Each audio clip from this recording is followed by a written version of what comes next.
अल्हम्दुलिल्लाहि रब्बिल आलमीन वस्सलातु वस्सलाम अला नबीना मुहम्मद व अला आलिहि व सहबिहि अजमईन अम्मा बाद। इस्लामी भाइयों, इंसान के दिलों में अल्लाह रब्बुल आलमीन का खौफ जितना ज़्यादा होता है उतना ही वो अल्लाह की नाफरमानी करने से डरता है, और ये खौफ जितना ही कम होता जाता है इंसान की गुनाहों पर जसारत और दिलेरी बढ़ती जाती है। सहाबा कराम के दिलों में अल्लाह रब्बुल आलमीन का इंतहाई खौफ था, इसलिए वो मामूली से मामूली गुनाह करने में खौफ और डर महसूस करते थे।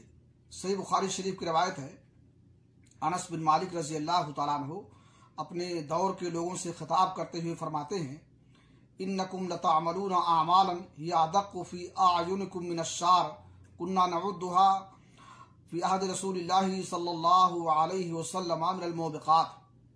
कि तुम लोग कुछ लोग ऐसे अमाल करते हो और ऐसी गलतियां करते हो जो तुम्हारी निगाह में बारीक होती हैं, यानी उन्हें हकीर और मामूली समझते हो।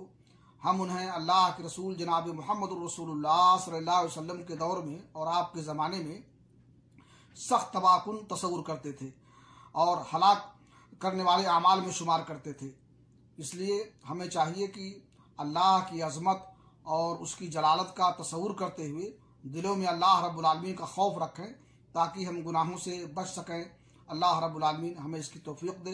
क़ब्बल या रब्बुल आलमीन। व सल्लल्लाहु अला नबीना मुहम्मद व अला आलिहि व सहबिहि अजमईन।